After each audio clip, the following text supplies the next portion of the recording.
This episode is sponsored by Friskies, who would like to tell your cats hi. Now, if that didn't get your cat's attention, there is one thing that always does the trick. Just pour some Friskies crunchy food in the bowl and you'll hear those paws come running. Works every time. With so many Friskies choices, you can always bring your cats running from their secret napping spots. There's always more to explore. See for yourself at friskies.com or visit your local store. Ryan Reynolds here from Mint Mobile. With the price of just about everything going up, we thought we'd bring our prices down. So to help us, we brought in a reverse auctioneer, which is apparently a thing. Mint Mobile Unlimited Premium Wireless. How to get 30, 30, bit to get 30, bit to get 20, 20, 20, bit to get 20, 20, bit to get 15, 15, 15, 15, just $15 a month? Sold! Give it a try at mintmobile.com/switch. Upfront payment of $45 for 3-month plan, equivalent to $15 per month required. New customer offer for first 3 months only. Speed slow after 35 gigabytes if network's busy. Taxes and fees extra. See mintmobile.com. Atheists, agnostics, long-haired weirdos, short-haired weirdos, vandals, hooligans. The government, hug the government, love the government, hug the government, love the government. Welcome to The Politics Guys, a place for bipartisan, rational, and civil debate on American politics and policy. I'm Trey Warendorf, a political scientist at Oklahoma Christian University, and I'm joined again by Ken Katkin, a professor of law at Chase Law School. Ken, welcome to our little, what we call the Constitution Show. Hey, it's great to be back. It's been a little while. It has. As a matter of fact, it's been a couple of months since the two of us have had the opportunity and pleasure to do the Politics Guys together, which means that not everybody's had a chance to be listening to our take on the Constitution. And we're getting closer, Ken. We're that close, as Shorty might say, to getting through the Constitution. And what we're going to start off with today is the 23rd Amendment to the Constitution. And this is a fascinating one because it's unlike many of the topics that we take on. You know, the 23rd Amendment, it deals with the creation and having a federal district. And so you might call this show the Everything You Wanted to Know About Washington, D.C. show, you know? So we got to kind of rewind. Before you can even understand what's happening with the 23rd Amendment, you have to understand what Washington, D.C. or the District of Columbia is.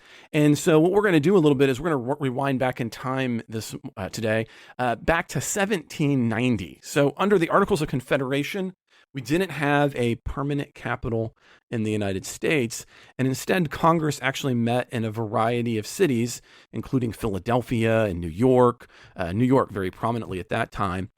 And as a matter of fact, it was the Continental Army soldiers, they demanded back pay that eventually actually forced Congress to flee at one point, and they'll be in Princeton for a little bit and then some other temporary capitals, and they're fleeing because they're really worried that they might actually have a little bit of a showdown with these former Continental Army soldiers. But before long, Philadelphia becomes where they often end up housing after the ratification of the United States Constitution. Now, the U.S. Constitution allowed them to pick a new permanent capital, and so a lot of people in Philadelphia really wanted to keep the capital there, but Southerners were not really happy about that. They wanted the capital to be in the South. They wanted it to be among gentlemen and enslaved persons, just to be honest.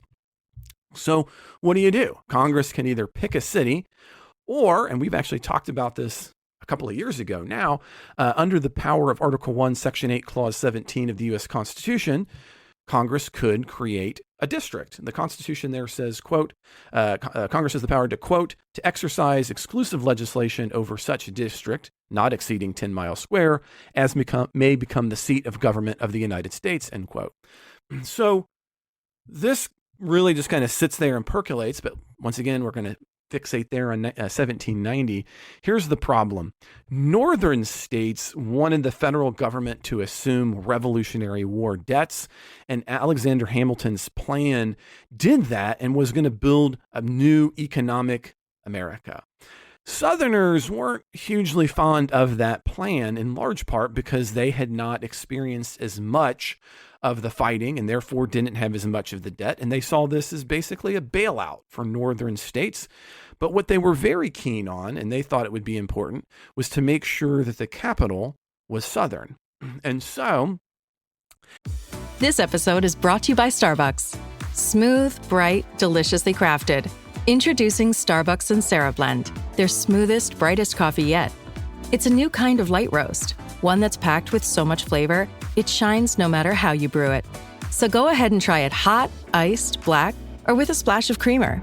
Visit athome.starbucks.com/Sansera-blend-coffee to bring Starbucks Sansera Blend home.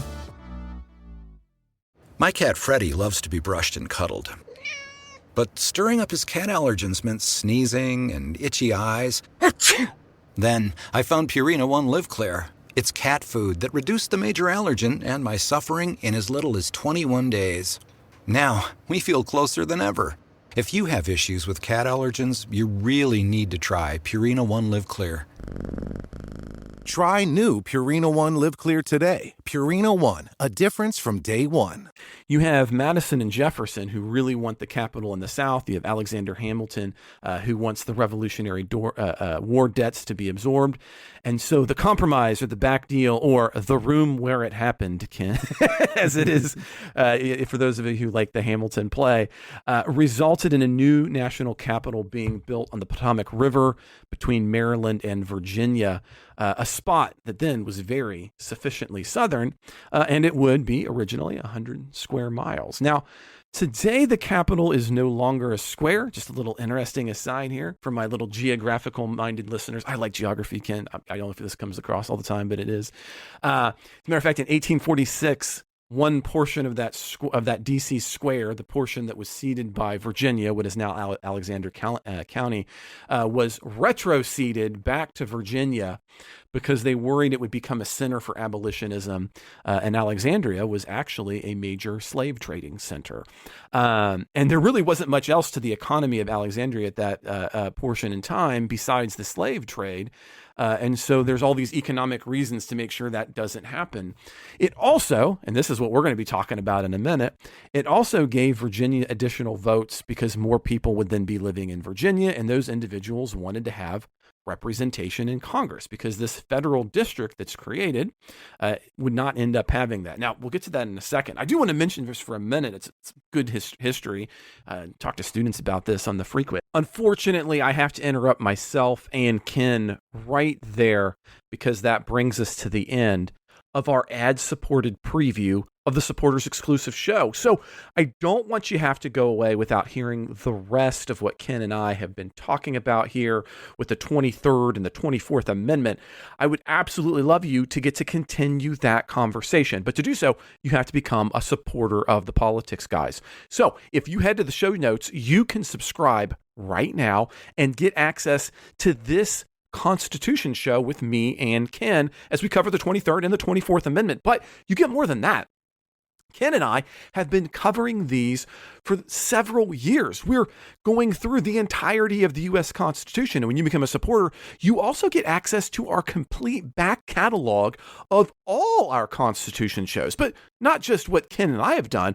The other hosts do supporters exclusive shows as well. All of this becomes available to you, but I would really love for you to join along starting there in the preamble of the Constitution all the way to today, the 23rd and the 24th Amendment. Again, head down there into your show notes and you can click through, or you can head to politicsguys.com/support and become a member there as well. You get other kinds of goodies too. You can become part of the Discord group. I love interacting on there, but again, you need to head down there, click support the show, head to politicsguys.com/support. You can also always email us at mail@politicsguys.com. If you're not in a place to financially support the show right now, but you still would like to have access to this full show, not necessarily everything that's ever happened, but this full show, all you got to do is reach us at mail@politicsguys.com, and we would love to set things up for you.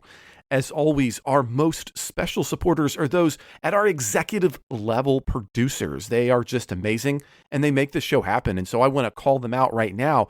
They are Wilma Marino, Daniel Toe, Ryan Beasley, Don Oglesby, Derek Schmidt, Dakota Heath, Jason Kreisler, Dave Dean, Jeremy Larson, and Brian Matza.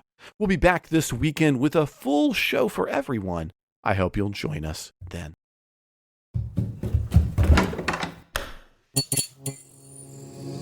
This podcast is part of the Democracy Group,